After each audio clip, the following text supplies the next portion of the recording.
Sorry. We're gonna call to order at. Just need the one. Okay, at 6:31, we're gonna rise for the pledge of allegiance. Pledge of allegiance to the flag of the United States of America and to the republic which stands one nation under God, indivisible, with liberty and justice for all. Thank you. Roll call starting with Joe. Joe, are you? Nicole Living in the crowd.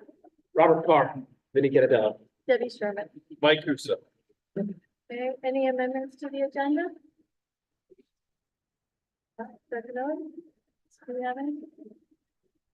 No. Okay. Approval of minutes for the May 14th, 2024 regular meeting. I'd like to make a motion to approve the 5/14/2024 Board of Ed regular meeting minutes. Is there a second? Second.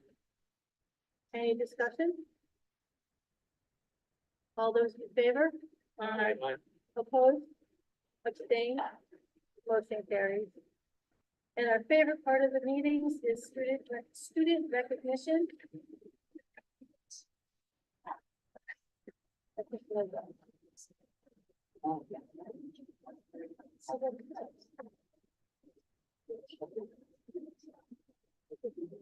There we go. Hey, good evening, everyone. We have a lot of recognizing of the wonderful work of our students tonight, and because of that, we're in a large audience. Thank you for joining us this evening. So we are going to begin with what is the TAPS Awards. TAPS is the superintendent group in the state of Connecticut. Two students from each middle school and each high school are awarded this award annually. These are students that are recommended by the school administration, the teachers in their building, to receive them. The award ceremony was last Monday. We do it regionally, and ours was in Danbury at the Amber Room. And these students, I'm actually going to read the bio for our students here. We have 3 of the 4 students with us tonight.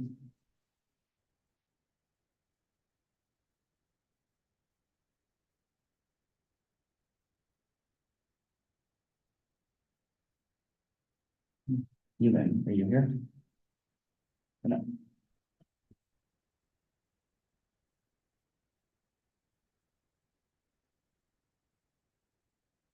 Elin is a truly deserving candidate for the WCSA, and that's the Western Connecticut Superintendent Association Awards. She is an exceptional student who is an inspiring role model for her peers. Her enthusiasm is infectious, and she goes above and beyond what is asked of her.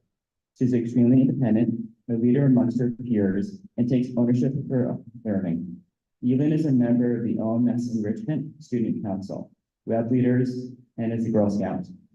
She participates in drama, ski club, and band triad. Elin is kind to others and vividly embodies qualities of good moral character, service to others, and leadership. And it takes a lot of pride in me. I've known your parents for over 20 years now, so to see you receive this reward is absolutely breathtaking, and I'm so proud of you. So congratulations.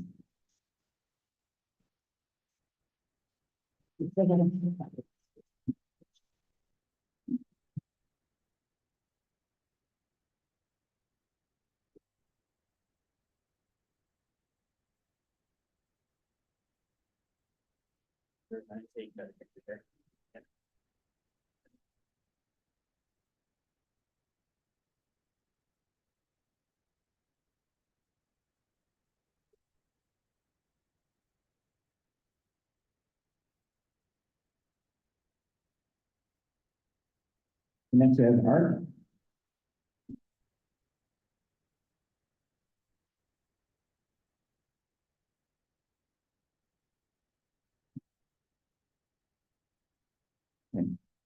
Art is a determined student who leads by example in every situation, every day. He is a hardworking young man who always does his best. He always shows respect to his teachers and his peers. Ark is involved in the school committee as a web leader, as a student mentor. He's a student council member and a volunteer in community service events. He keeps up with his rigorous academics with high honors, while participating in extracurricular activities such as karate and swimming. Ark is the epitome of an OMS role model student. No student is more deserving of this recognition.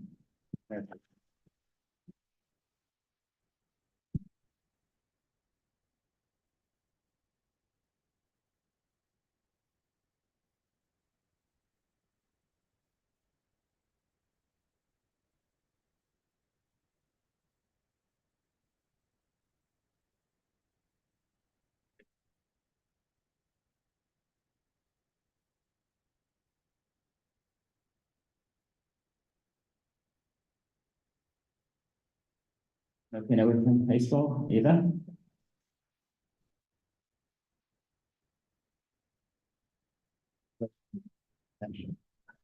Ava is an outstanding student who excels through her academics and extracurricular activities. She exhibits leadership at OHS by being involved in many ways, such as math and world language and HS. Unified Sports, which I see you all the time active, is where she is a senior captain and a class officer, as well as LinkedIn and a lot more activity at high school. Additionally, Ava has been part of the dance and softball team since the start of her freshman year, where she exemplifies her dedication even more. In the classroom, Ava is always offering to help others while excelling in her studies. Ava plans to attend graduate college and land her dream job in the sports industry. And I know you'll do extraordinary things.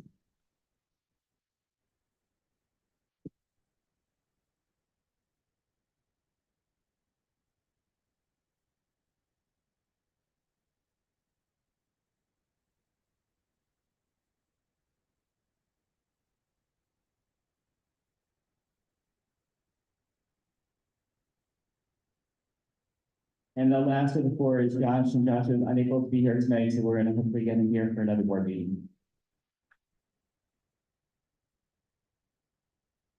Okay, next we did a district-wide contest, back in May. We asked our students in the four schools to design a T-shirt, design a logo across the schools, and have each school pick a winning design, which they did. And then we had our high school student, high school art students, led by Scarlett. I don't think Scarlett's here tonight, not here, on her way. How, they won? How much longer does it here?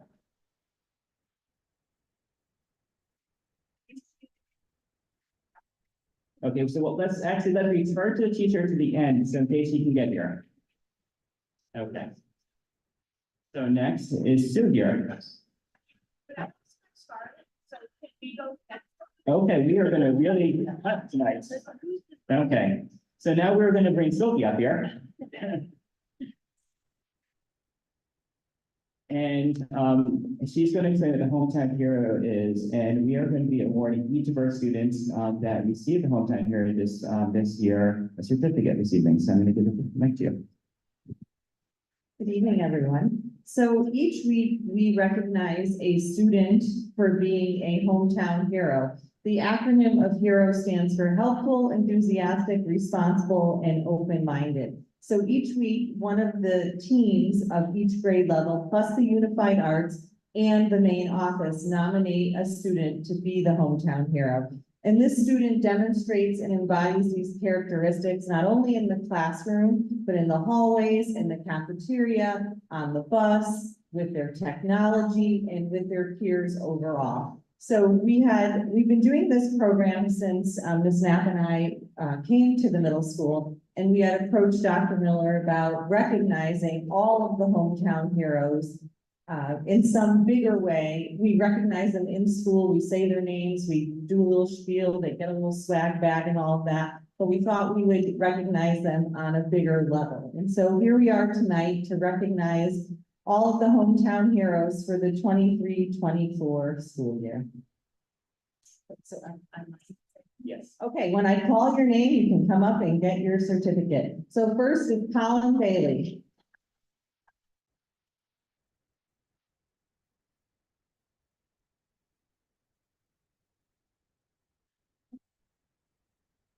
stand here. Sophia Bouchard could not be here tonight, but she is one of them. Evan Brock.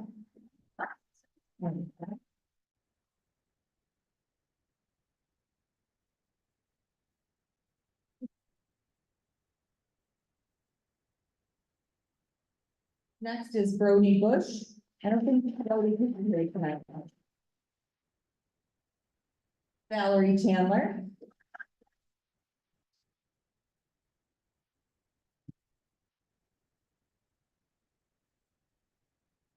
Casey Campanic.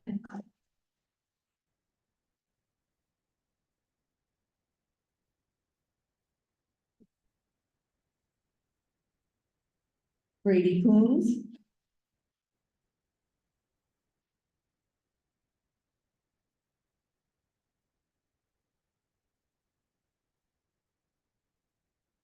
Kayla Costello.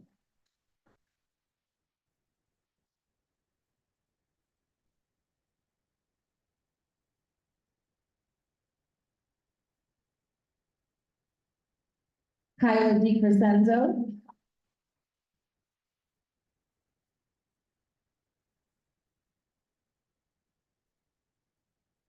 Giovanni D'Onofrio.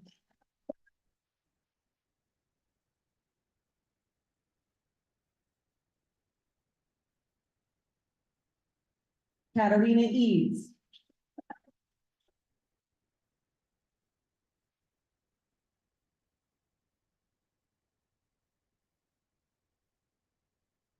Annalise Fry.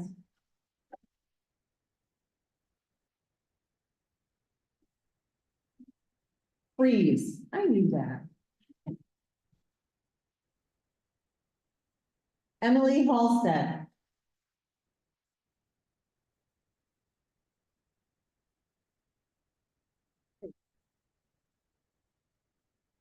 Evan Iverson.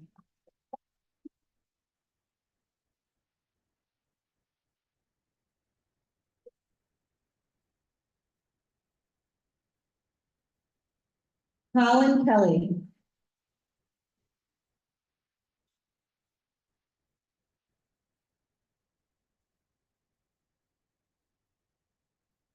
And Miranda Kelly.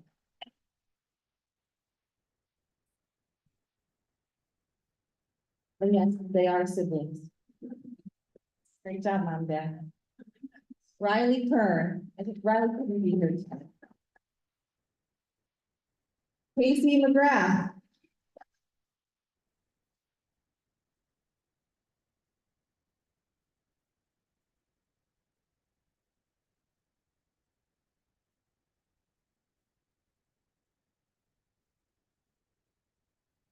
Angelina McCurry.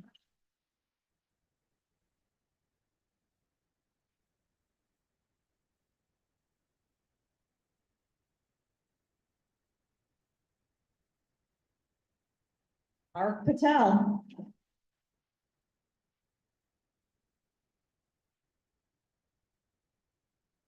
Double award winner.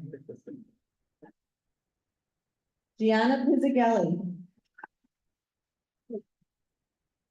I don't think Gianna could be here. Luciano Lucky Ramore McAfee.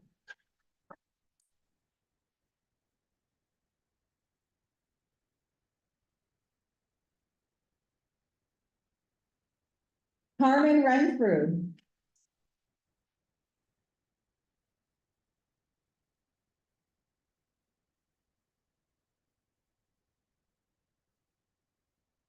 And Sage Renfrew.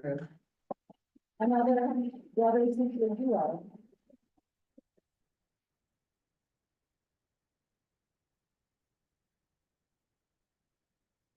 Olivia Siosia, but she couldn't be here. May Summers.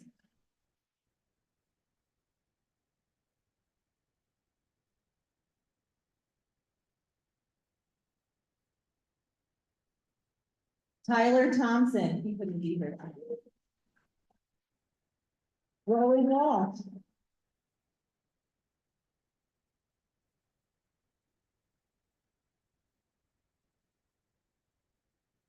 And Jeffrey Weaver could not be here tonight. And Matilda Zach, last but not least.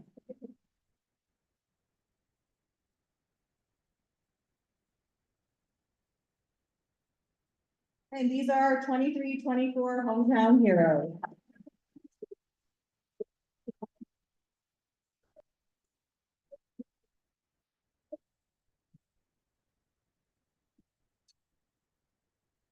I'm gonna call her in the back.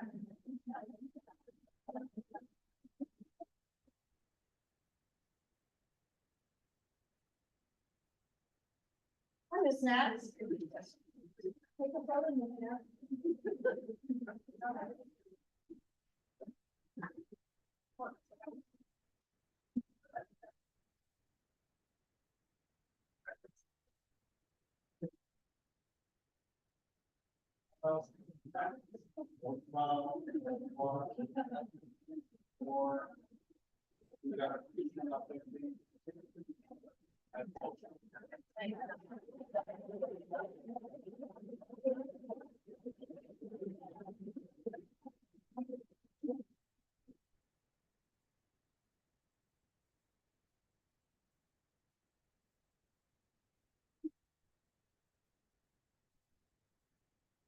And are we still waiting for Scarlett? Is she in science? Did she get a science one? She got both, okay. We'll do in reverse order. If she gets here, then we'll, yeah. Okay, so let me explain the teacher contest. So the teacher contest was something that actually, the idea came from Deb originally as a different type of concept, and we talked about it as our cabinet, and it morphed from one concept into a teacher design contest. And I'm gonna show it to you here. Scarlett actually took these 4 designs and created one district-wide logo, which merged the elements of each of the 4 schools together.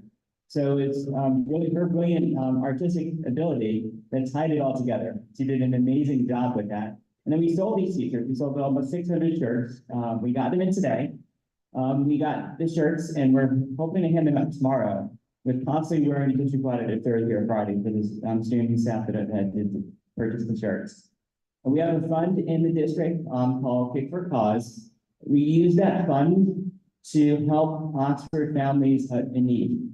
We've had families that have had hardships with fires in their house, family hardships economically, job-wise, and we've been able to use that fund to help support those families here in Oxford. So this t-shirt sale helps to bring some money back into that fund, so we're able to help future families moving forward. So I thought it was a great way for us to come together as a district, a community bonding type of an activity, as well as a nice fundraiser to help families here in Oxford. So the students that actually won it, and hopefully we're all here, we have Nico.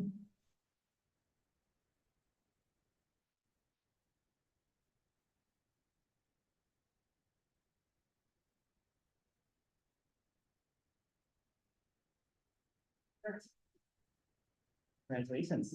And we're gonna do a quick check. And we're filling out one. And we have, these are 2 siblings together that won.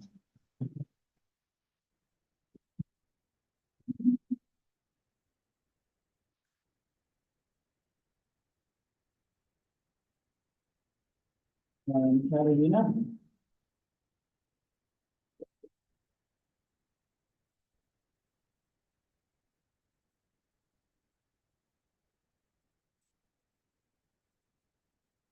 And we have Hannah.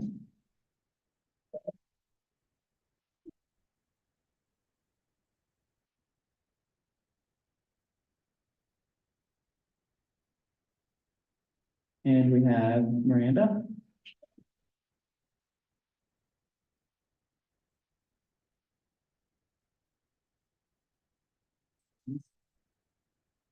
And last but not least, as far as when Scarlett gets here, I'm gonna call her name, we're gonna do a picture with her, okay? Okay. Congratulations, August.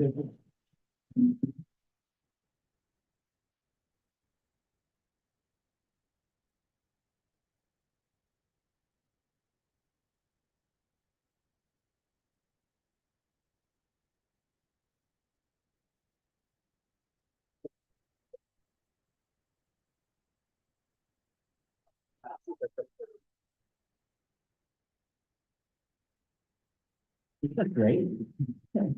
And so I'm gonna bring you up here.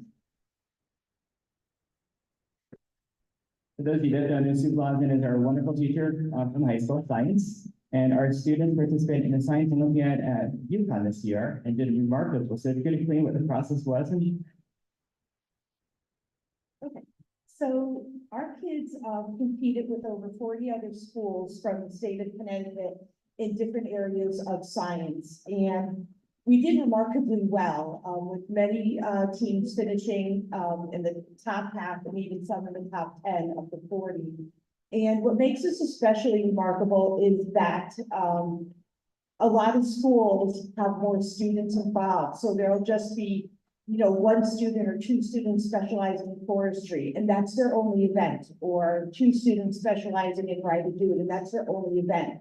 But we had multiple students prepared for multiple events, and it came out, they were rock stars. So, I'm not sure how many are here because of baseball and softball, but I would like to also say their events look pretty safe, if that's okay. Thank you all for recognizing them.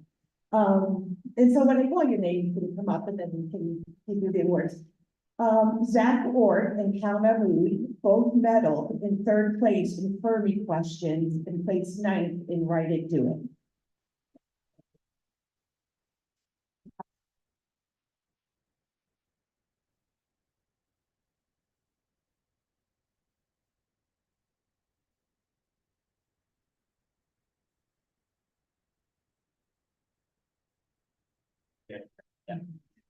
And Nevis Volpe and Scarlett Formado placed ninth in forestry, 11th in chemistry, 18th in tower, and 24th in fossils.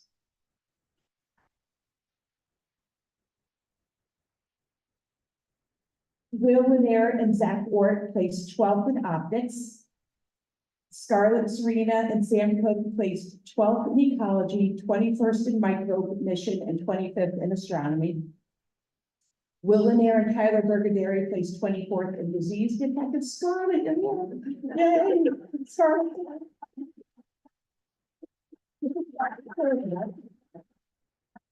We have two Scarlett.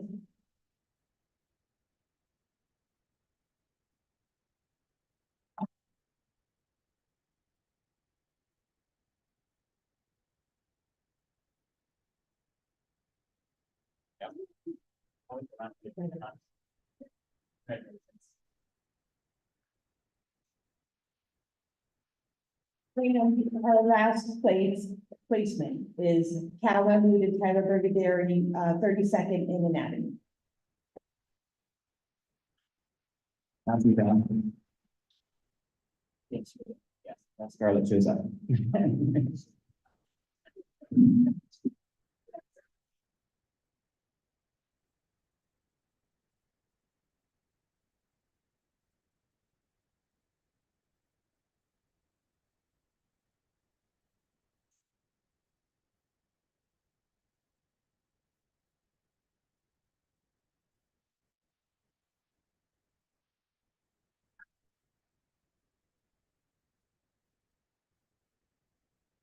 Steve, I apologize, I took your slide over here. That's okay. So we'll continue the meeting, and when Scarlett gets here, we'll take a pause. Next item is audience of citizens. If anyone would like to speak to the board or ask a question, please feel free to come up.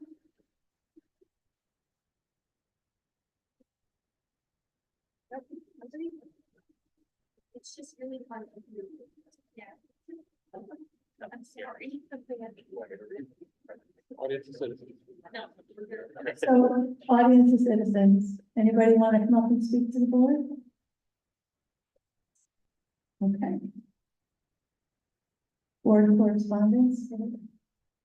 We had one letter that was shared with us from Superintendent regarding the athletic director position. So that was really all we got via email since last meeting. And the year reports, Mr. Casey is out ill, so Mr. Seth is going to answer some questions and give us some information. Just before she begins, knowing that we had a large agenda tonight, I asked the principal to address the top 2 or 3 things that they were proud of this year, a couple pointers for next year, and then open up any questions you might have. I also have Mrs. Bucase's highlights, so I'll read them to you quickly. I don't know if I can answer any questions about them, but she unfortunately has strep throat. She said it feels like she's swallowing razors right now. So she said 2 highlights from this year, besides being slimed and tied in the face. Number 1, implementation of HMH into reading, our new reading curriculum, and transitioning to DIBELS in place of iReady testing, with a lot of time, energy, planning, and learning went into these 2 initiatives by staff. The creation of the module and unit reflections after each module was very valuable. It's been a learning curve, but she's very proud of the staff and how far they've come. And number 2, continuation of their STAR program, having each classroom create a cozy corner, using natural consequences, having a district code of conduct, and utilizing Power School to really enhance their STAR program. And 2 things for next year that we can expect from Quaker Farms. One is they will be working as a staff to implement purposeful play in grades K2. And number 2, using my paper. Using the HMH module teacher reflections and executing year 2 of HMH along with a teacher from every grade level piloting the structured literacy component in HMH in place of Wilson Foundations. They've been using Wilson Foundations for a few years now. That incorporates kind of the phonics component of the reading program. So some of the classrooms are going to pilot the component that comes along with the HMH into reading. All right, on to goes. So highlights for this year. I would echo what Rachel said about the implementation of HMH along with our SOAR training for this year. Really getting teachers up to speed with the science of reading, getting them the training that they did not get in school. We're seeing an impact in our students' confidence in reading, and we're starting to see it in our scores. Although none of our end of year testing is complete yet, we're feeling very positive. Teachers are feeling more positive. They're feeling more empowered. Like it's not, they don't have to rely just on a program. They really are starting to understand what they need to do. And along with that goes the new DIBELS and other assessments we're using, so they can really kind of diagnostically look at where kids are falling down and fix those problems.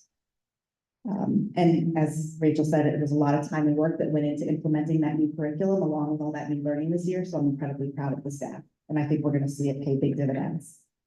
And secondly, just coming from the perspective of it being my first year here and, going through some changes, I'm really proud of how we have come together as a staff this year and really built kind of a cohesive vision. It still has a little ways to go, but we got further this year than I thought we were going to.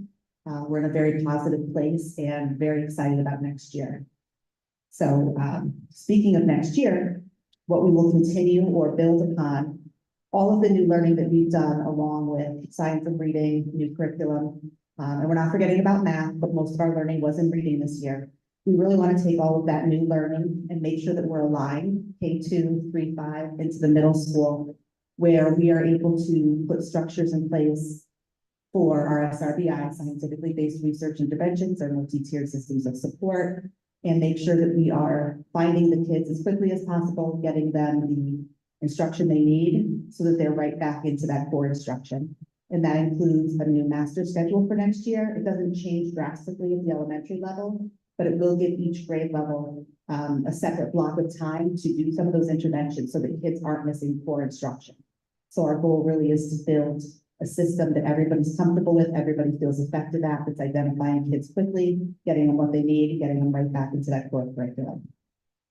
And secondly, to continue to build on our culture of PBIS. We've all heard a little bit about Simple Steve this year. While it's not directly linked to PBIS, it's helping to fill a need we have right now where we have some SEL needs. And we don't necessarily have a curriculum to go with that right now, but Simple Steve has been an easy way to incorporate those ideas of growth mindset, gratitude, those positive I am statements throughout the day. So next year that will go not just grade 3, but grades 3 through 5. And we're looking to incorporate that into our PBIS model, into our town meetings, new signage, some new mottos, really kind of boost that culture of the growth mindset, but along with our PBIS standards of respect and safety and working together. And that will be for both staff and students, staff as models. So really just continuing to build that culture and morale. So that means over the summer, I will be working on communicating some of these changes to families, preparing for these changes, as well as preparing for our 2 new classrooms next year. We'll be adding a 3rd grade and adding a 5th grade, which is fabulous. It brings all of our class sizes in line and is a huge relief, especially to our 5th grade teachers. So thank you for that. And also just thank you for a positive first year. I appreciate you all being so welcoming. I'm very happy to be in Oxford, and I'm looking forward to many more great years. If you have any questions, I'm happy to answer them.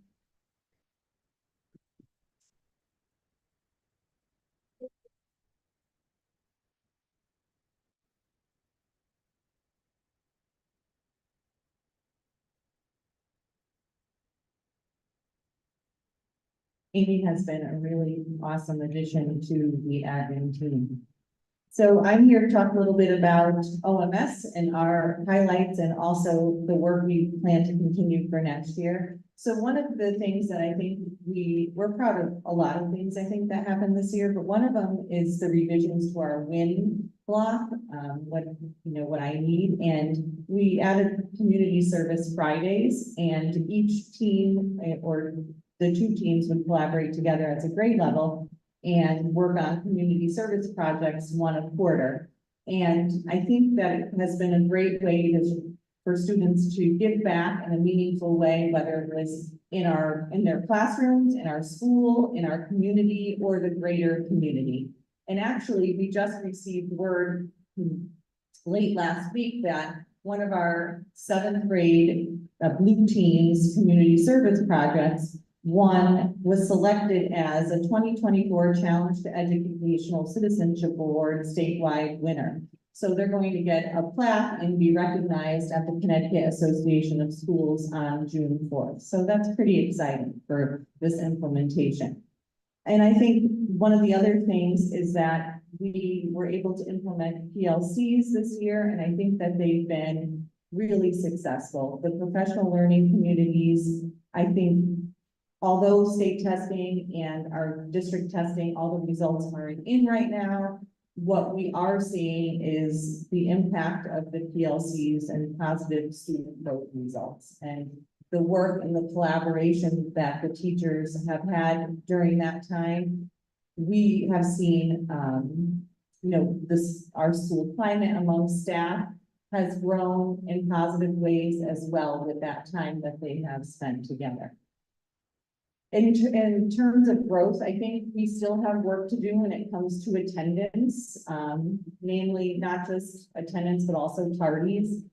So we still have some work to do on the importance of being to school, getting to school on time, and also being there each day. So we continue to work on our action plans around best practices to get our students to school and keep them there for the full day. And I think one of the other areas that we began work on was through UDL, our work with UDL and engagement this year. It led us down a path to start talking about our grading practices across the middle school. And we started to delve into some work with grading and, the philosophies behind it and what we should standardize and what should look the same across the building and what should look different. So we've been working on that in faculty meetings, and we'll be rolling that out amongst departments and grade levels in the fall. So that's another big thing that we're working on. Any questions? When you say, we talked about standardizing grades, the schools, like the different grades and how teachers grade. What is that, not being an educator, what does that look like? How do you set a standard? Like if you understand 80% of this, that's an 80, or you have an idea? So a lot of the research that we're reading is about process grades, product grades, and progress grades. And how do you differentiate between those 3 categories and what does that look like, right? So the process for learning how do we, numerically look at that quantitatively? And then also the actual product, which is the tests, the quizzes, the assessments, what does that look like? But also then the progress along the way, right? The homework and different things. So I think we've had some eye-opening conversations about where we are with that. I think as a school, we're good with how much homework counts across the board, right? That kids showing us the process. But then when we get into the areas of product and progress, we shift a little bit. And so I think that that's what we've begun to have the conversations about and really think about what that looks like. So some teachers may not like tests as much and they like big projects. So is a standardization like, all right, everyone should get a project that's 30% of your grade and then the test should be 50. Is Or that- what does assessment look like? Right. Like what counts under assessment? You know, projects, tests, quizzes, the summative assessments versus formative assessments. So we still have some work around Okay. that. Yeah. It's a good question, though.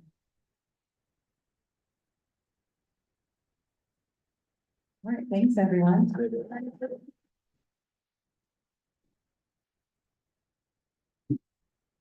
So in the high school, the largest, most impactful thing we've done was the implementation of the AB block schedule this year. And I know it was successful because I had 0 complaints. And that's huge. I had way more complaints about the homecoming dates than I did about the implementation of the block schedule.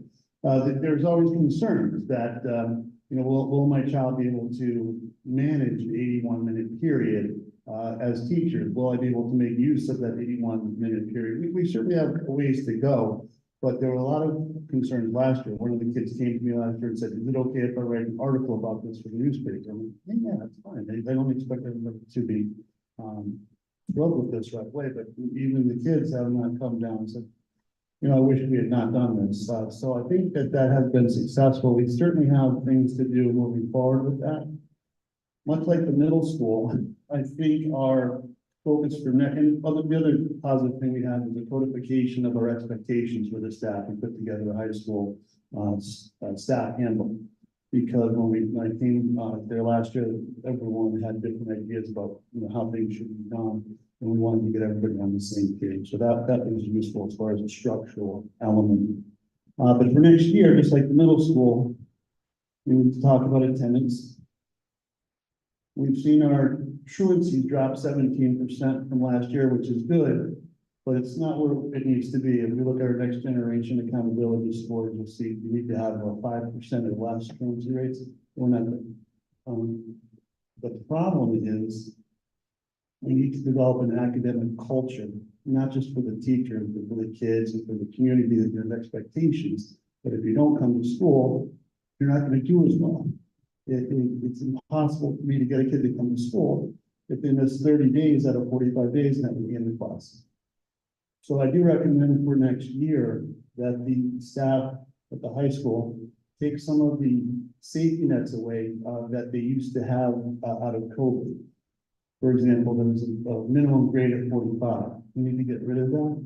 And if a kid is absent from a class, unexcused, we need to get 0 for that assignment.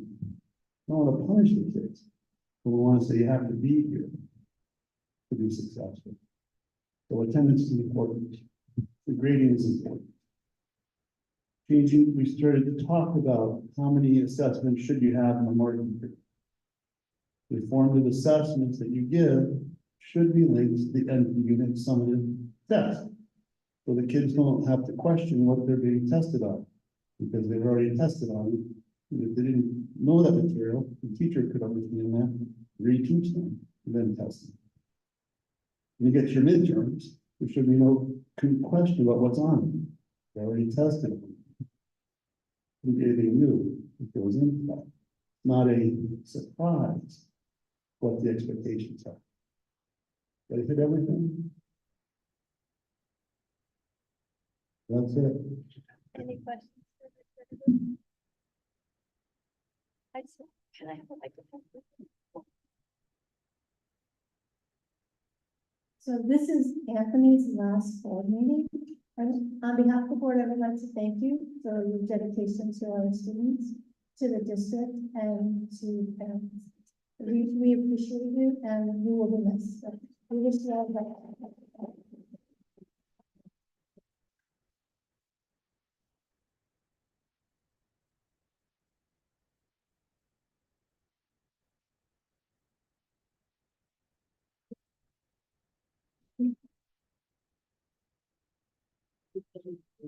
Thank goodness, the Vermont in the house. But thank you so much. Scarlett, you're here. Come on up. First of all, how did the game go? Awesome, awesome. Now, can I embarrass you for a second? Can I embarrass you for a second? Yeah. Yeah, I have known you your entire life, literally your entire life. Yeah, so I am very proud of you. You do an unbelievable work, and I'm not surprised, but I'm incredibly proud of you, and you have an incredible future in front of you. Yeah. So we did talk about what I said about earlier. I talked about how you took the district t-shirts from the four schools and you made it into one consolidated design that looked absolutely beautiful. We did it too as a fundraiser, and we sold almost 600 shirts. So that goes to funds to help support foster families. And later this week, we're going to wear district-wide as a District Spirit Day.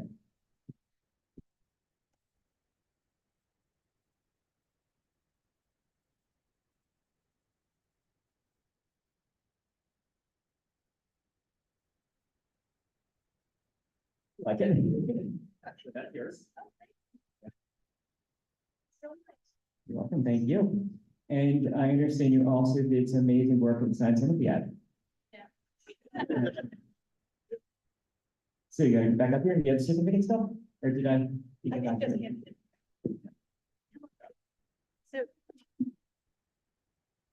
So So, how did you place again? My paper's back over there, but 9th and Forest Street, 11th or 12th and Thames Street, 18th and Tower. And yes, 20-something in Boston.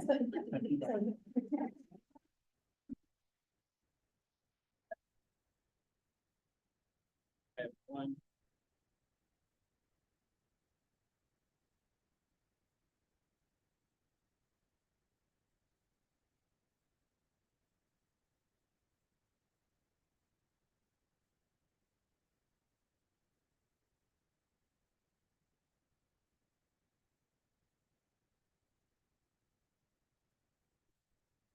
Here. Let's do it with the shot now.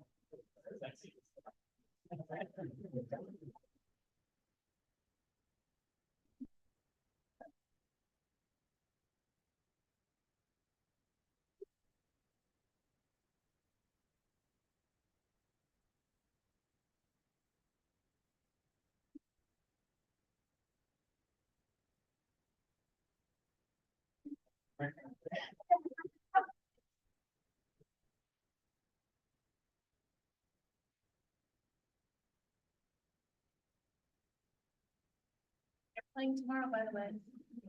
Tomorrow night's the next game? What time? Where? Okay. Good luck. Request for Rainbow stipend and MOU for the Garden Club Advisor.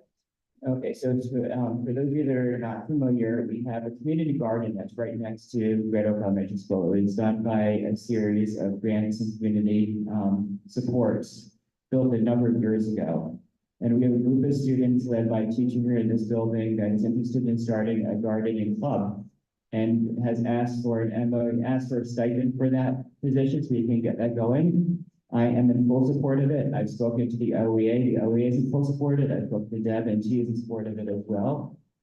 It's not in the current contract. We just signed the teacher contract just a few months ago. We're not looking to revise the entire contract of stipends. However, This is one that has come forward well after or shortly after the contract was ratified, but enough time for us to put this in place for next year. Having looked at the budget, we certainly can afford one additional stipend that's not in the list, and we don't always, have 100% of the stipends, awarded in the first place. There's typically is one or two that is open that could be allocated to something else.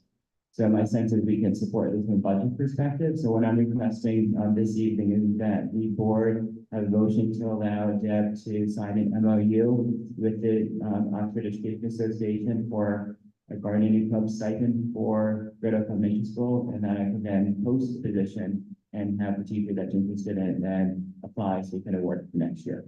We also talked about this in personnel and finance. And Yeah. We previewed it and we're on board with the committee was in favor. do we need a motion from someone? What's the total stipend? How are we looking at it? How much are we looking for the stipend? 2,040. I'd like to make a motion to approve the GO stipend and MOU negotiations for gardening club advisor Deb Sherman, our board chair, for the amount of $2,040. Yep. There's a second? Second. Any discussion? What was the motion? I'm sorry. Can we do- Mike made a motion to approve the stipend at MOU and the chair to negotiate, in the chair to negotiate the MOU in the amount of 2,000. do I just add the side? Negotiate and sign. There we go. Yes, I'd assume that's. I know, but, guys, Precise. any discussion? All in favor? Aye. Opposed? Abstained? Motion carried. The next item is discussion approval of new and revised positions for 24-25. Let's do the director of security first. Sure. So in the budget process, we navigated the request for new positions. So we budgeted for new director of security. The next step is for the board to actually have a motion to create the position itself. We have posted for it, anticipating that the board will approve it this evening. We have begun to get applications. Our goal is to begin interviews next week or the following week if possible.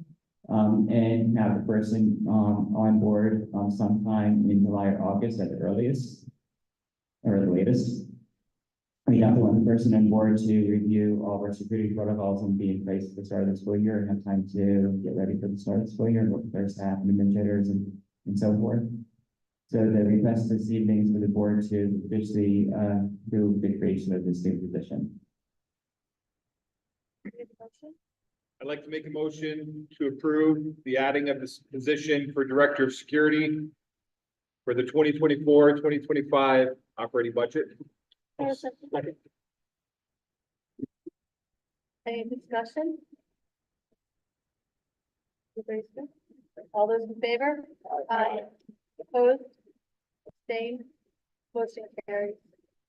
The next position is very similar to coordinator of student conduct. Once again, it was approved through the budget process. Anticipating that the board would approve the position as soon as the budget was getting near on the town side, we posted it as an anticipated position. Took the anticipated off of that. We had several applicants we've interviewed and we've actually created the position to an internal candidate this morning, pending board approval for the position this evening. This will require the creation of a new position for the position, and we allowing Deb to do an MOU with the Oxford Education Association to create it as a stipend position. Bear with me on this. I'd like to make a motion to create a new position, Coordinator of Student Conduct for the 2024-2025 operating budget, and appoint Deb Sherman, board chair, to read, negotiate, and sign an MOU with the teachers union. There's a second. Second. Any discussion? I just have one question. Where is it going? It's still split. It is still split between grade 6 to 12.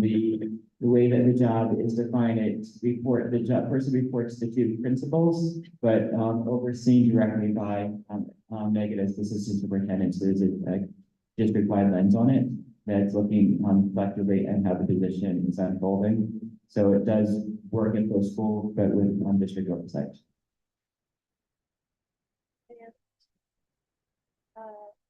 All in favor? Aye. Opposed? Abstained? Motion carries. And the next is the athletic director. And this one is a change to where we're projecting to go. We have a current athletic director in place. Each year, it's been a direct negotiation with the association for that individual and an MOU for that. Over the last 4 years, it's been 4 different types of positions. When I first got here, it was a part-time position, which is directly contracted with the Board of Education. That position was eliminated by the board, at the end of the school year. We then created a stipend position. It ended up being a stipend position attached to the admin association. And that was a assistant principal that took the position on top of his role at the time. We did that for a year. And then we transitioned to a stipend position attached to the teacher contract, where a teacher, took the position, was released a couple of periods a day, and did the athletic director work, and then taught on the other periods, and he was not doing AD work. That's how we've done the last 3 years. Each year, for each of those, years, we negotiated the terms of the MOU, with either the admin team or the Teachers Association. And each of the previous years, we've had a successful negotiation, that resulted in an MOU and kept the position as it was each of those years. There's some times where we're unable to reach an agreement. And this is that year that, despite both sides having, collectively sat down to negotiate, which I can't go into the details of the negotiation, but I can say we're not able to have a mutual, agreement that we can come out of with. So the result is that our current AD is no longer going to be our AD for next year, and we are looking to go in a different direction. We have, options of making it a part-time position and then we're up to a full-time position. We think financially, we have some, flexibility in terms of, taking the current stipend position and attaching it to a full-time salary. If it's an O92 person, that person has the credentials to then oversee the middle school. So you can actually fold the middle school stipend position into that AD role to have a 6-12 perspective. And then, using some salary differential from people leaving. And then we've discussed with the auditors of using some of the central activity funds, possibly some of the old data pay funds to pay for part of the salary this upcoming year. So there's less of an impact on the operating budget for this year, so we can actually budget for the following year. So the discussion tonight is what direction we want to go in terms of AD position, and then we're from a full-time to a part-time position. Then creation of that position, and we did post anticipated that it's going to be part-time. If the discussion tonight ends with a full-time position, then we would go ahead and repost it as a full-time position, or we stay as a part-time. The discussion tonight is what direction we want to go as a board. And since the public can hear, it might make sense to just pass the mic around so we can get the conversation once you're loud enough.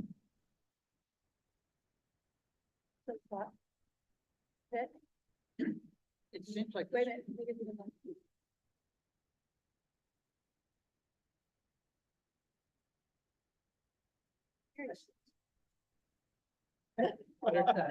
Now we're at the bottom. Okay. It seems like the sport program has done an excellent job.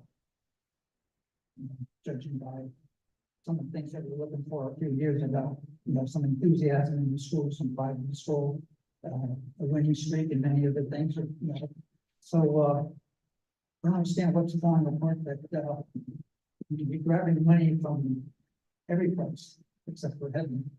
So why couldn't we come up with a deal that I'm sure, the person we have present. The negotiations are. Thank you. We only have one. The nature of negotiations is that it should be a private matter between the people that in the rooms. I can't go into the details of why the negotiations fell apart.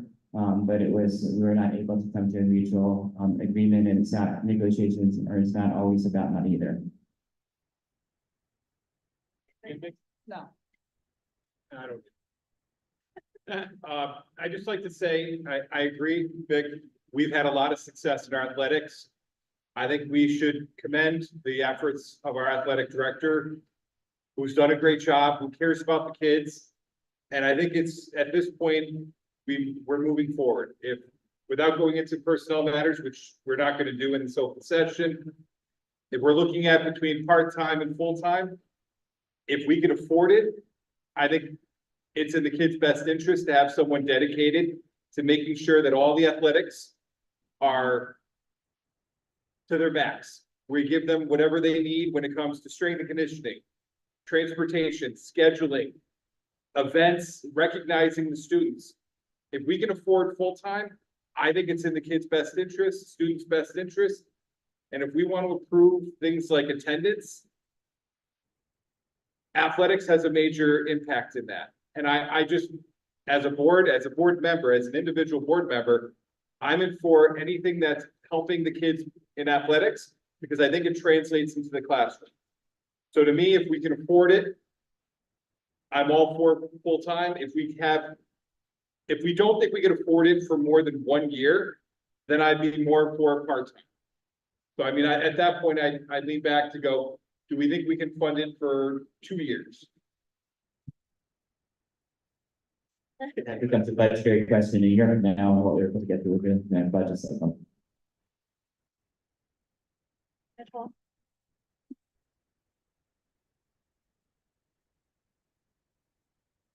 Obviously, the sports program is very important to me, and it's important to the kids, and we've got to make sure that we have the most robust program that we possibly can, and that comes from the athletic director. I feel like, me personally, I don't know enough about what the athletic director actually does to say, yes, we need part-time, or no, we need full-time. I also don't know what we're talking about salary-wise, what the difference would be between full or part-time, so I need more information. Also, would this be just for the high school, or if it's a full-time person, would that person also take care of the middle school? Because I know firsthand, middle school sports still they're not getting transportation, and that's impacting the games and the amount that the kids can play. I'll let Howard talk about the finances in a moment. The CIAC, which governs athletics, requires, if you're a school-based athletic director, so focused on just one building, you either have your own IT, which is your admin certificate, or the coaching permit as an AD from the state. If you're covering more than one school, then you're considered district-wide athletic director. You need to have your own IT, which is your certification as a district administrator. If we're able to hire somebody with an O92, then we can have something that focuses both middle school and high school. And if you have a full-time position and we get an O92 person, then we can fold those schools into one and have a great focus in both schools, not just high school. It gives us more flexibility. You're going to talk about the salary moment? Just a question. I know we talked about potential part-time. We talked about the potential part-time in the finance meeting last week, which is, well, you'll get into the numbers, but somewhere in the 60 range, right? And then a full-time is somewhere in the 130 range, 120, right? The question is, what's going on in the middle school now? I mean, transportation, one thing, is that an organizational thing, or is that funding of buses, right? So I want to understand more what it looks like in the middle school, but we just took a $200,000 hit. We kind of made some movements to keep the part-time, get it off of stipend, move it to part-time, doubling that. I'll let Howard address the salary. We're going to find in a moment without it impacting the operating budget. In terms of the transportation, which is the question that both of you had, it's not necessarily an organizational thing with the athletic director. It's the ability of the bus drivers and the buses when they're able to run. And typically, the middle school sports is trying to run at the same time of the elementary school transportation go home. So unless the bus company has an additional bus driver that's available, that's a spare, that's not doing a normal run, there's typically not a bus available unless we're able to move the sports until later on after those runs. High school is able to have some more flexibility when they have their games. So that's typically the towns they run into. We do have the van and the bus which we use for some of the smaller teams, but for larger teams, it's not always possible to put them on a smaller vehicle for us to operate.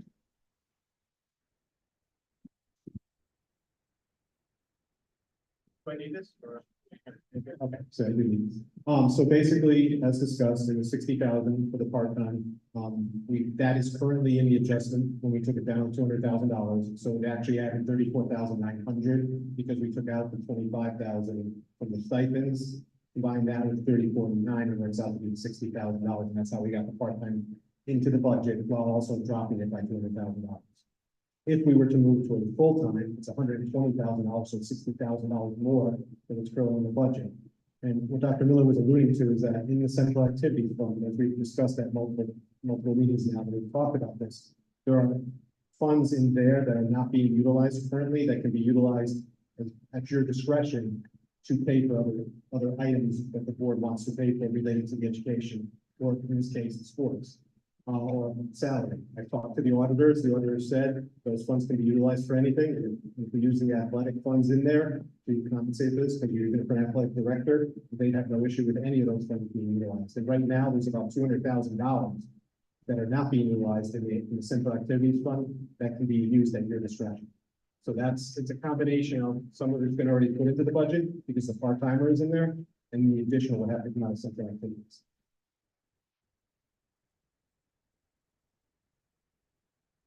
Then we carry forward for next year, to answer your question, I don't know, again, because I don't know the budgets, how much they're gonna cut, or they're not gonna cut. But at the end of the year, you have to put in, like, figure 125,000 next year into the budget, but only 65 of that is an increase over this year, right? Because it's a differential, you already have 60 in there, with the actual. Howard, can you just explain the central office activity account a little bit? Just explain what it is, where the money comes Sure, from. it's page 11 in the report that I provided. It's online.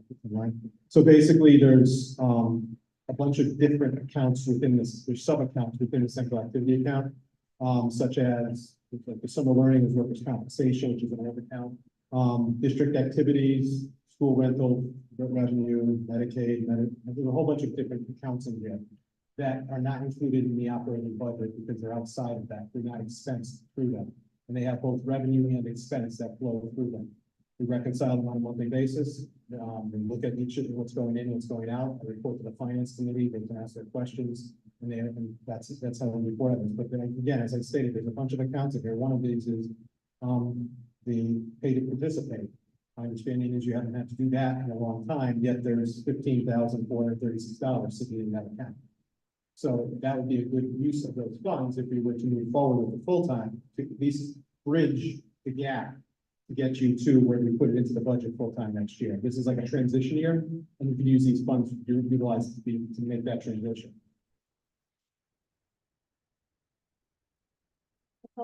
So a full-time person would just be scheduling, wouldn't be teaching classes, wouldn't be in charge of gym. It's strictly for the scheduling for the kids to make sure they have everything they need for their sport. For the high school and Yes. I think It's essentially the full-time athletic director. That person would be organizing all the teams to make sure there's coaches, make sure the coaches are certified, the roles that they are, fill the roles when we have the vacancy, work on the budget, so all the supplies that you need for all the different teams, coordinate with the parent organizations, the booster club primarily related to parent support and volunteering at the games, coordinate with the CINC and the league for officials for each game, because that's also a big part of it.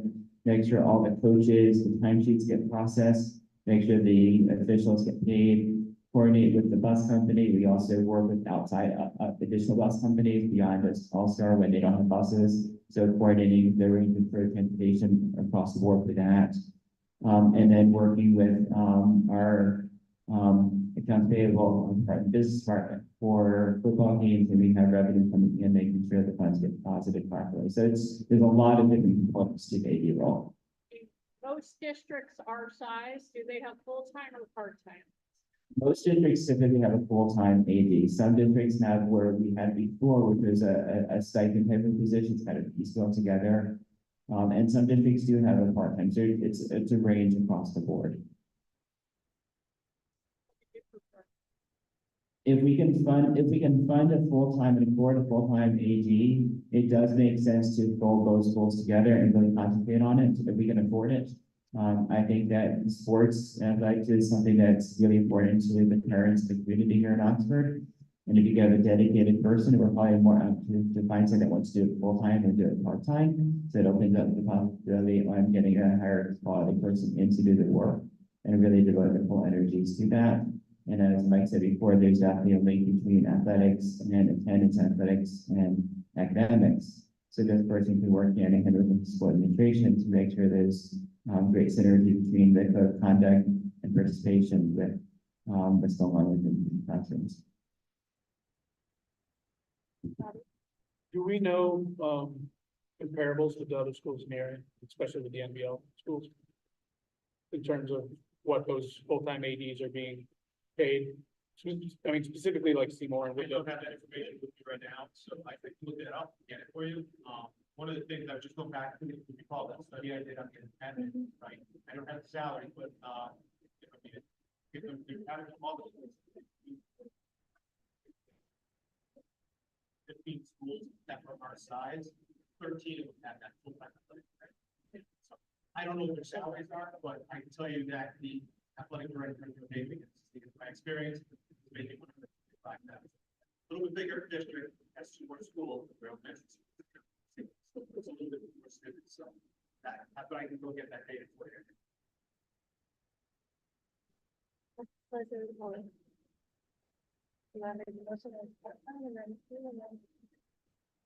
think I'd like to do full-time, and if that fails, then you kind of cascade probably down. I'd like to make a motion. This is a revised position. This is gonna be it's basically It's a new it's position. a new position as a full-time AD. I'd like to make a motion to create a new position to make the athletic director a full-time position for the 2024-2025 operating budget year. There's second. Any further discussion? Steve? Yeah, so what are the duties at the middle school if we had, I mean, who's doing it today and what are the duties? How does it transcend? Because high school is very focused and we seem to be getting kids to games and stuff and organizing coaches. So I'm just trying to say, what is the additive, right? That what's the true bonus we're getting, the upside? The true bonus is it allows us to get something that's directly focused on being an athletic director. So right now, it's a split role between being an AD and teaching classes, and sometimes that they conflict with each other. So either the person is being pulled out of classes to do some AD stuff, or vice versa. It's not a full commitment to it. Right now, at the middle school, we have a stipend position. So the person is getting just over $5,000 a year to do the work on top of the teaching duties. After school, it's a smaller scope of responsibilities, but it's the same type of work that we have the high school athletic director doing part-time right now. If we do it a full-time admin position, requiring an 092, this person can take over the middle school component. So it's the same organization structure that we have at the middle school and at high school, and really take a look at how we can develop programs and be programmatic, so that students have a comprehensive athletic 6 to 12 type of a program, and there's a bridge between what the students experience in middle school to the high school. So I know we had a conversation earlier in the spring about whether or not we could field a boys volleyball team, and we can transition to golf. If you've got one person overseeing all of that, there could be strategic visioning and strategic planning on how we're planning for the future. So there's a 6 to 12 approach. Judging from what I've heard all the way around, this really fits in with our vertical integration that we're trying to do with the school. It's Yes. Our academics, certainly dovetails into our sports programs. So I think a full-time position fitting that program is probably the next one choice. With this change in, good. Really loud. Yeah, I can talk about it. This change in the position, would that have changed anything in the negotiations that you just concluded with the previous one? Possibly the person that's in the role, this does become a district-wide requirement, and then the person in the current role is not certified to do that. Not? Is not. How is that going to affect the person that is currently doing the duties? And was that a negotiated thing that that person received that stipend? That person, the stipend would go away and they'd revert back to their full-time salary, and they'd be assigned 5 classes per day. That will not be an issue union wise. No, and I've already worked with the high school scheduling department to put it back in those 5 classes. All those in favor? Aye. Opposed? Abstained? Motion carries.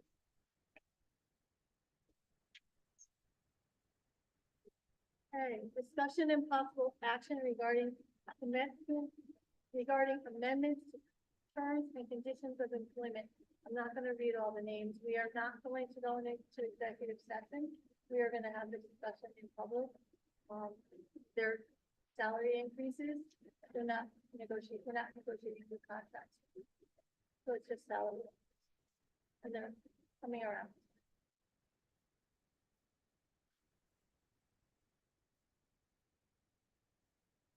Were these factored in the operating budget that got approved? Yes, they were.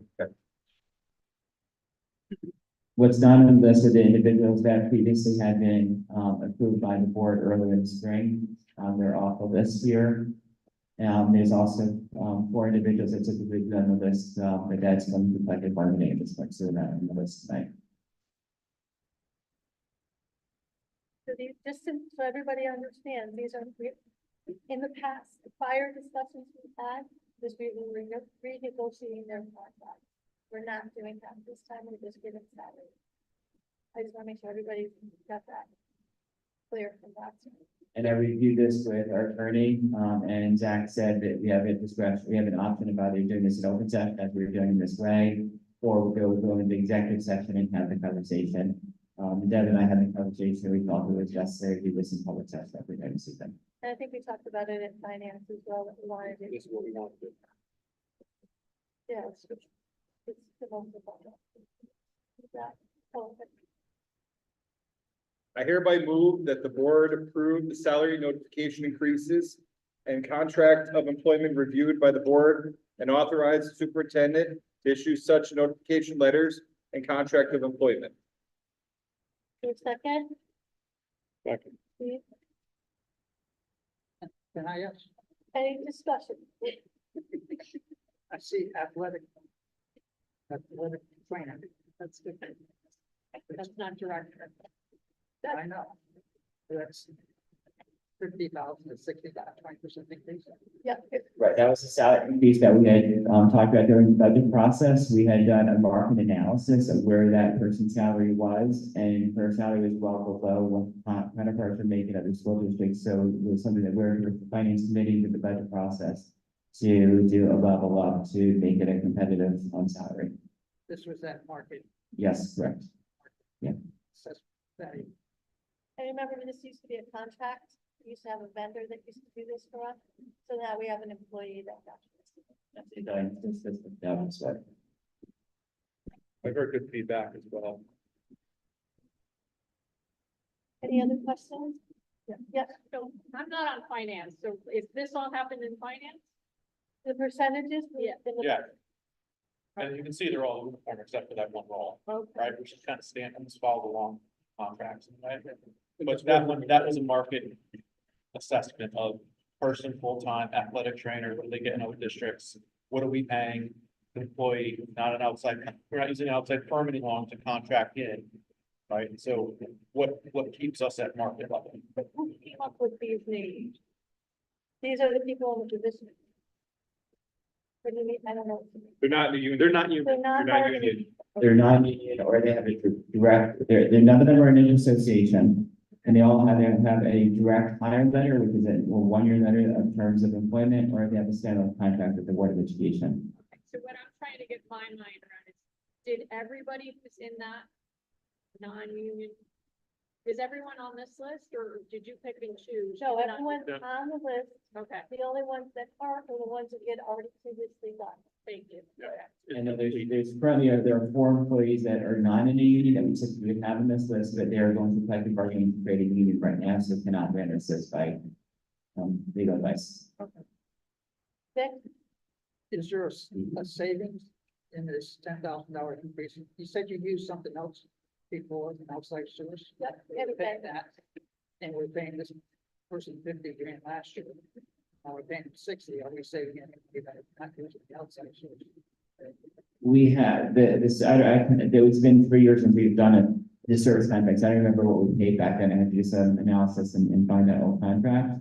But what you end up here is a dedicated person that knows our program, that knows our students, that knows our coaches, knows our system, and has developed a very good relationship with everybody that's here and is doing remarkable work. You have a service contract, that person can close by and can give you something new. So we have a long-term commitment with a person in this role. And I am in full support of continuing this role and would like to see her stay in for an extended period of time if possible. Yeah, I don't have a problem with that, I'm just saying, you were paying something, now you're not paying something, so this $10,000 would be nothing. You know, It was 3 years ago, I think so.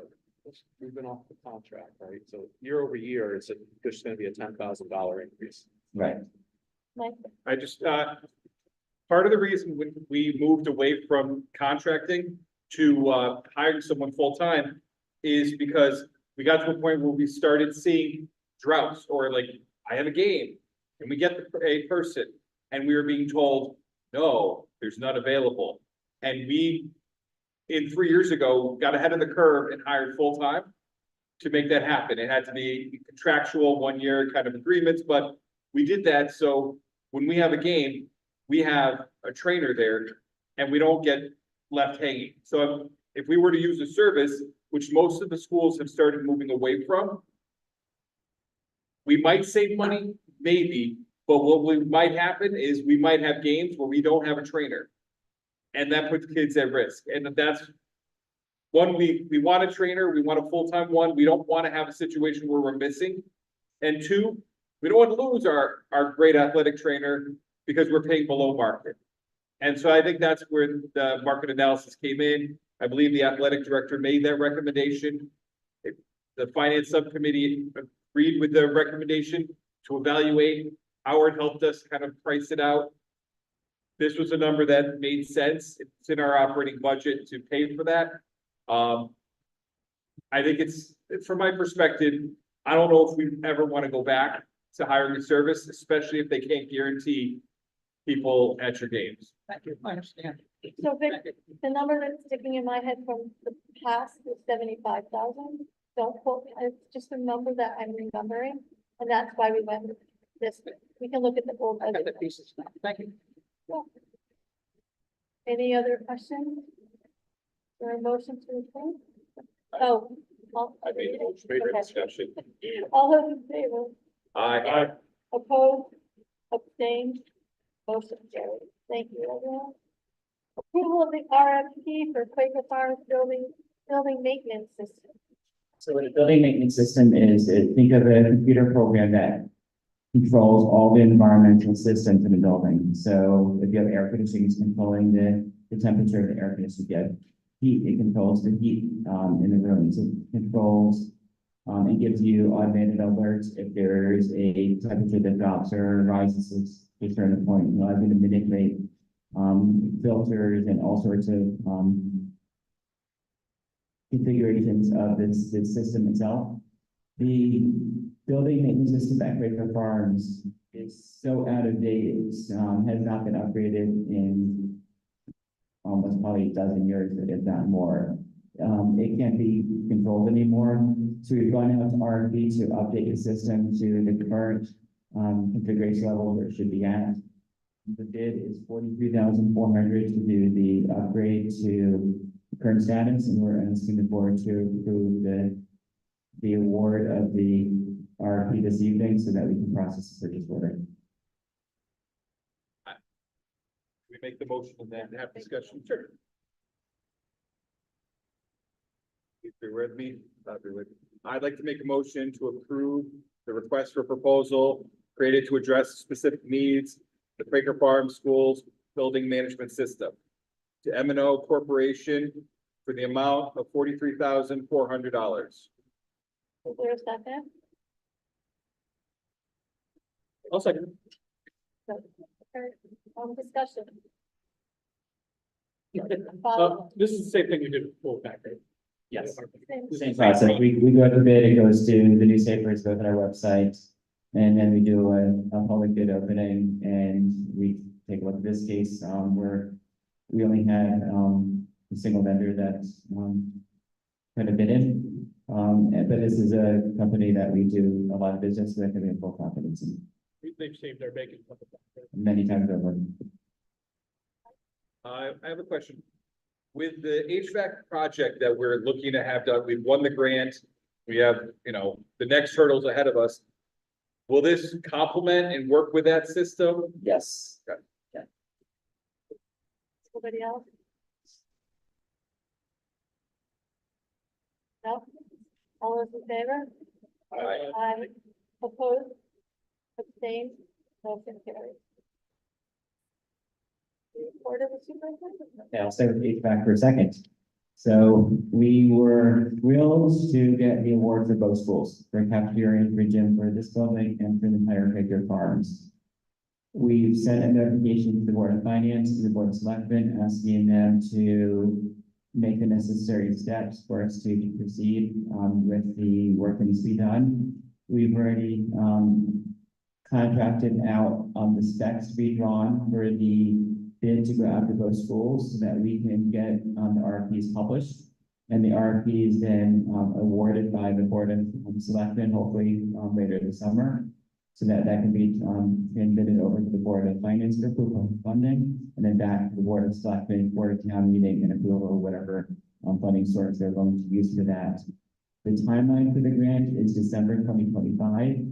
That means that by October, November at the latest, we need the town bodies to do the final approvals of the projects and funding that they need. That will give the vendors a year to do the work to complete it. That's the same timeline they're working in this building. And we know that they're able to meet the timeline for this school from the original timeframe.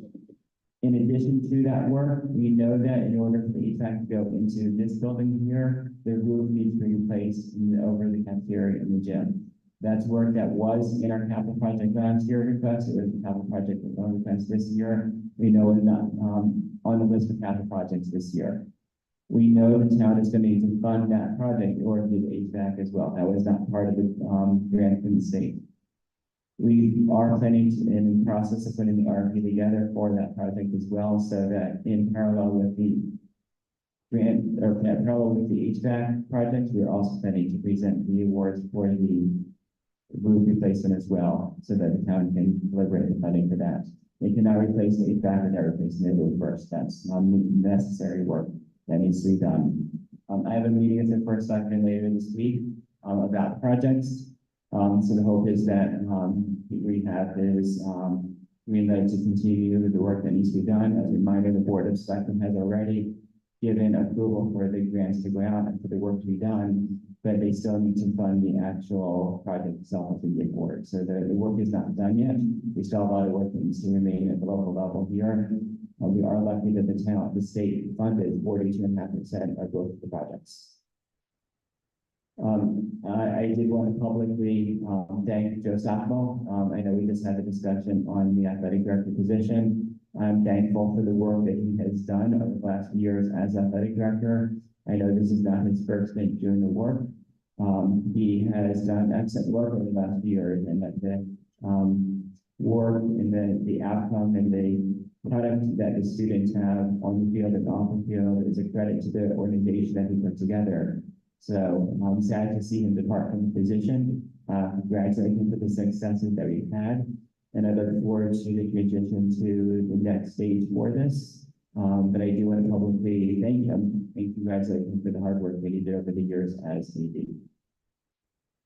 I know that Sylvia announced the CAS award for the homeless project that they did. I was going to read the letter, but she stole my thunder for that earlier this evening. But I am proud that The middle school has put together a series of projects over the year to benefit the local community and the community at large. And I did encourage Sylvia to have several teams put in applications for this award. And I was pleased to see that one of these projects was recognized at the state level for the hard work that they did. So it's a kudos to our students, and I think it's a statement to what we try to do with our students here, which is to show them that they have a place in the local community, the greater community, to give back. And you see that in the work that we have with the Honor Society, with the clubs we have in high school, the sports teams out on the roads, cleaning up the community across the board. Our students give back. And the work that the middle school students did, this is just a continuation of those efforts. I'd like to thank the high school administration and high school teachers, advisors that were part of the prom this year. The prom was very successful Friday evening. Students had a blast. For understanding there's more dance that took place at this prom than we've seen in years. The students had a great time. At the same evening was actually a dance here at Goes, and the elementary school students were sweating here in the gym, like they are when they get in here. But the kids had a good time with that as well.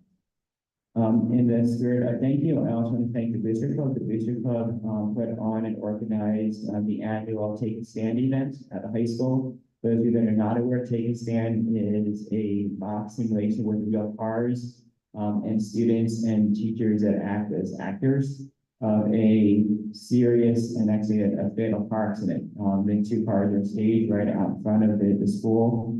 The juniors and seniors go outside and they see from the moment the police get the call to them extracting with the jaws of life, opening up the cars and pulling the people out of the cars, and then actually taking the people out in ambulances. And some years actually have a coroner there that's taking the body out of the person that's died on the scene.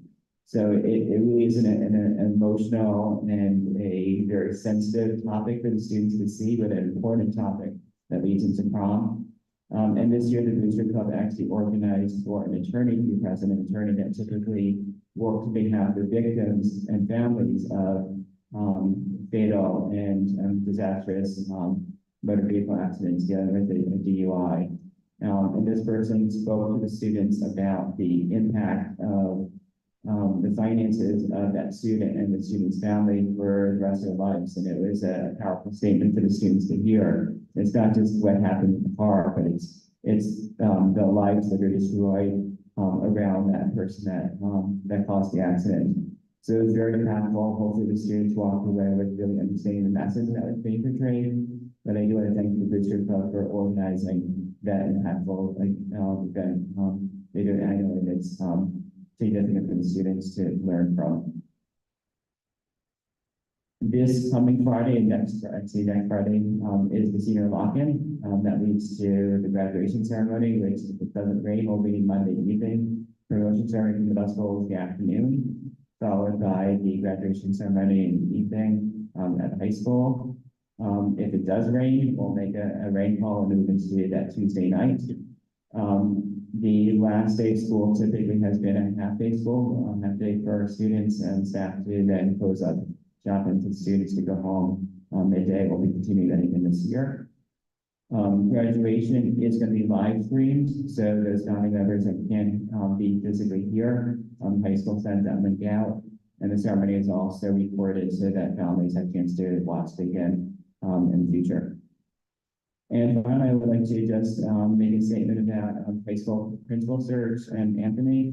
For those that are asking, we intend to do a full broad search. We posted the position on Friday. We will do a full stakeholder set of surveys, which should go out this week or next week. We will have committees of, we'll have parents, students, staff, administrators, board members involved in the process. This is going to be a broad search. We're not going to rush to hire the first person that applies. We're going to hire the right person for the high school that can take the next chapter of the high school forward. With that being said, I want to publicly thank Anthony Hibbert for his years of service. Oxford, 9 years is a long time for an administrator to spend in a school district. It's kind of unheard of. Yeah, you've been here for 9 years. Rachel's been here for a lot longer. That's not typical. So I want to thank Anthony for his years at middle school, his year under the as assistant superintendent for business finance and operations as in office, and then for the last couple of years as principal of Oxford High School. I wish him well. I've known him since 2018. He and I were in school together. I know he's going to do great things in the next community, and I want to publicly thank him for his years of service and what he's done here in Oxford, and I wish him all the best moving forward.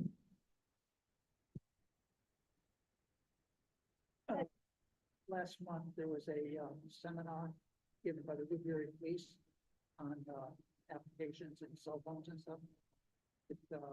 Was anybody able to attend it? We had a board meeting. I know, but yeah, did anybody get any feedback? The number of people, I mean, it's very important to get. I don't know the number of people that attended the session. I heard it went well, but I don't know who people attended.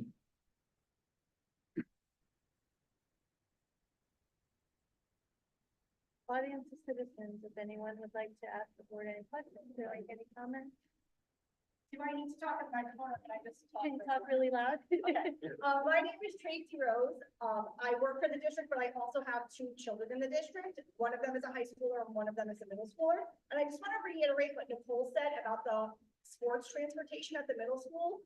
We had a real problem with that this year. So my 8th grader played basketball and baseball. So basketball was okay. We had the small bus to bring the boys to the games. When the boys play away, the girls play at home and they swap. So you always have the bus available to you. And the kids don't really need a lot of equipment because they're just bringing their backpacks and whatever they're wearing for basketball.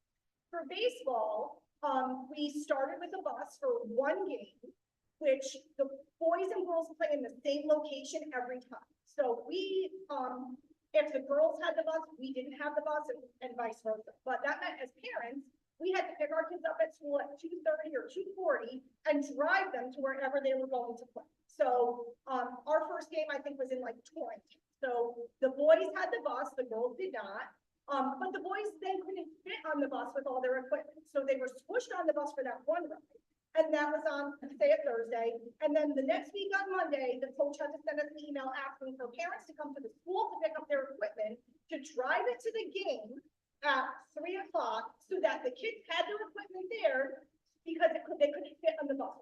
It's just not acceptable to me. We are a big enough district that we should be able to afford buses for our middle schoolers. Every school we played against, city schools, small schools, they had buses for their kids. And hearing about this discretionary fund that had this money in it, why were we not using that to pay for buses? I understand that All-Star doesn't have buses, but there are other bus companies that we could reach out to find out if they would be able to support us with buses. Because it's not easy to ask parents to leave work at 2:30. So we have games 4 times a week sometimes. So you're asking 4 times a week for parents to drop everything, leave work, drive their kids to wherever they're going, and then be there for the afternoon. It's just, we have to support our kids better. You want to invest in AD? I don't have a problem with that, but let's invest in the actual kids and make sure that they get the support and the services that they need. Can I address that question? Sure. Yeah, so when I found out that there was some busing that wasn't taking place and the athletic director for the high school found out that there's some transportation that was actually provided, he reached out to the middle school AD and said, how can I help you? So we need a person that's responsible for the transportation to reach out and say, I need help. And the funding could be available for that. This was never a budgetary question. This was a question, did the right person ask the right question when they needed support for this? So when we did find out, we did get some transportation there, and we certainly can and have in the high school also paid for additional transportation beyond All-Star. So there is funding for busing. It's not necessarily a funding issue. It's an organizational issue. And having one person that's going to oversee athletics moving forward, I see less of this being a challenge moving forward now. But the district knew because the day the bus broke down, I was watching.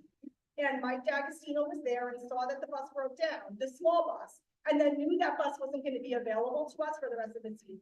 So even if the AD didn't reach out, the district was aware that this bus was no longer available and that parents were going to have to be bringing their kids to games. So I don't really think, while I agree it might fall on the AD, it's not like the school didn't know. Our coach was telling us there's no bus available. I don't think there was a bus available for track ever, to my knowledge. Never. And There's 2 meets this week and I've got to leave work literally both days. Yeah. And And I can't leave work early every day, as you know, so I'm scrambling for rides for my son every day. And who can bring him, who can bring him, who can bring him? I mean, it's just not practical because people are working and you can't leave work every day at 2 o'clock or 2:30 to pick up your kid. And I understand what you're saying, but I don't believe that the district didn't know. Obviously, you guys have had to have known that there was no bus because the district's bus wasn't working and there was no other bus for the middle school. So I don't know the specifics behind the details of some of those things. I know that the bus broke down, but I don't know exactly what was not able to run because it was broken down. But moving forward with the full-time AD, we certainly have a greater focus on the district perspective and how we can provide the level of service that we need for the bus stop in the high school for next year. again, I have an 8th grader, so it won't matter next year, but I'm looking at for those. So. Thanks. I just want to ask you a question really quick about this. Does All-Star have a problem getting bus drivers? I know that was a thing before. All transportation companies have trouble getting bus drivers. What we've had success at the high school, that I'm referring to is, the AD has reached out to other transportation companies. And we've used them beyond All-Star to come in and do the runs for us, and we've also paid some of the private companies out there that do like the coach buses to come in and do runs for us. So that same organization didn't get applied to the middle school. I obviously take ultimate responsibility for all of that. But it's a hard job for one person to while doing full-time teaching. It's a part-time stipend, $5,000 for the year. For him to have the same level of focus and attention that a high school person does part-time, it's not possible. So my next question is gonna be, is it time to look at a different bus company? Or multiple bus companies? We're locked in, we just signed a long-term deal with All-Star last year, so we're locked in long-term for them, we can reach out to other bus companies. which we have. Yeah, I think now that we do have this focus, if we can get the right person full-time, there should be we should be able to reach enough bus companies or private transportation like we did. I know Unified at one time, they had to get a private non-school bus company, right? I don't see a reason why now, if we have somebody organizing this, that we don't get these kids to these games. It's close. When did that bus break down? 2 weeks ago, Recently? recently. Longer than. When, We had it for like 2 days. can you ballpark it? I can tell you exactly. Oh, do you remember? Yeah. That's a Mike question. I know it's been a while, because I know Mike told me about it two and a half weeks ago, give or take, but I don't know the exact date. Can I just clarify, just so everyone's aware too, there's actually a budget, $12,000 allocated to the middle school for transportation. And right now, if I recall correctly, I'm looking at the combined, but if I recall correctly, I think there was about $5,000 still sitting in that budget. Right, so it's not, that's, the money is there. And I think to the point, the full-time athletic director is gonna have focus on that, whereas part-time person who's doing it like on the side, it's not, right? They just don't have that. Maybe they didn't reach out and ask for the help, right? So they could, there's $5,000 that's sitting there, they could go to other bus companies asking other big buses, supposedly say that bus broke down. So to say that there's no money, there's definitely money. And it's definitely a line item for that, both that high school and middle school. So the funds are there. I think you're moving tonight to bring in a full-time athletic director. It's the right move for the programs, both at the middle school and the high school. Because that'll get the focus on that, and that'll allow them to transportation if, again, so the same thing in North Haven, they can get buses, they couldn't get drivers, they demand the buses to take the teams. They were combining teams because they were going in the same direction. So it's a tough thing out there right now to get drivers. So just in summary, it's an organizational issue. We're mediating it with a full-time person. We have the budget. We're expecting next year to be 100% As long as the bus. I mean, there's gotta be somebody out there. It's gonna be. There's gotta be like. We gotta have a list of 8 companies that we can go to on a moment's notice saying, we need a bus in 2 weeks. Right, and we've done that, If you cannot get one of the local school buses to go, then you contact out to a coach bus. It's a lot more expensive, but you can put the company's out there to do it. One last thing, I'm sorry. Just gonna speak, go ahead, you're the chair. No, no. So can we just make a commitment that we can get your son to track, if we've got $5,000 in the budget, and we can get the baseball team and the softball team in the middle school? Howard, can you work with Mike and the, AD tomorrow and make sure that, So we can Okay. solve their immediate problem. Okay. I don't want to fall down. Yeah. Again, I don't. It's over now. I mean, track is a huge deal, so. That's like 100. There's people, isn't 2 it? meets this week, but there's also 70 kids. You're not just gonna be able to link a bus, so like, it's gonna. You need 2 school buses. Yeah. it could be a close bus stop. Well, we got plenty of money. It's our job to get it done. Anybody else in the audience have anything to say? Jeff? Thank you. Mike? I'm just gonna yell, I'm really soft spoken. I was hoping, I just wanna make sure I understood about the full-time AD position. Was, you were talking about a salary of maybe around $120,000. Is that truly salary or is that a loaded cost with benefits, taxes, salary? And would the middle school stipend go away for the current AD as well? Anybody else? Report of the chair, I'll go really quick. Good news. Oh, yeah, yes. Yeah, but- Okay, first and foremost, baseball won tonight, 9-5. Congratulations. I believe the staff surveys are going out, have gone out, so those should be back and we'll see the results of those. I wanted to give a huge thank you to the entire staff at the high school. I was there during the event the other morning. I want to thank them all for the hard work, their dedication to our kids. The kids have a lot of adults around them to feel safe, and I appreciate that very much. I also want to thank Joe for coming up when he saw that we were there, and I appreciate very much the openness and the willingness to allow the staff to do their jobs. And it was very stressful for the parents picking up. And we have some work to do on the dog, so we'll talk a little bit more about that. On Thursday or Friday of this week is the Board of Education's ice cream social for the staff.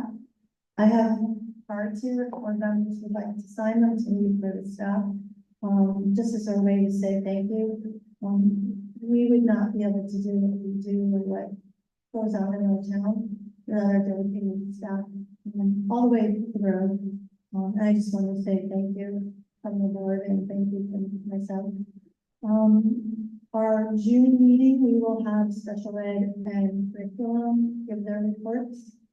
And I'm going to hand you out tonight, just so you can look at it. It's the draft of the superintendent's evaluation. Just so everybody can have a peek on it and set up something to work on Dr. Miller's evaluation. Hopefully before the end of June. It may be depending on what happens with graduation, we may move it to the 18th if we need to. So if people can let me know availability on the 18th, we'll work from there. And I just would like to wish everybody, because we probably won't see you before graduation, all of our students and all of our staff, the best wishes. And we will see what summer brings for us. So that's it. Facility, Mike, you don't need this. I don't need that. We had a facility meeting tonight. Great meeting, got some nice updates. Just some of the highlights, the meeting minutes are posted. We talked about the director of security role. Jobs posted, we're taking applications. We're very excited to move forward with that. And I think it's well needed and we're gonna find the right person. We had some updates on the facilities, keeping the buildings in working order, which is hard work. One of the exciting things to highlight, we have a quote for first grade playground It does not include ground preparation, but that, from my understanding, is in process. So we're excited to start moving forward to get something for first grade. Middle school, some HVAC issues that are being addressed. For GOES, the ACs are being installed for the summer programs, whatever the kids need. Want to make sure that they're comfortable while learning over the summer. Pool pack is in process and moving forward on track. And for Westfield, we had a survey completed. We're waiting on results. The results will give us an idea of whether we can repair, we can replace, or what's needed to make Westfield drainage issue go away. So we're excited on that, but that's going to be a long process. Just to highlight the HVAC project for GOES, it's on track. It's actually ahead of schedule. From my understanding, 3 sections are completed, and the school will be air conditioned, and when it's all done, they will be adding air conditioning for central office. So our next meeting, I don't know how many Board of Ed meetings we're gonna have in June. So our next meeting is to be determined as we figure out what our meeting schedules are gonna be. Questions for Mike? The regular meeting is supposed to be on the 10th. We will get another date and finish up the year.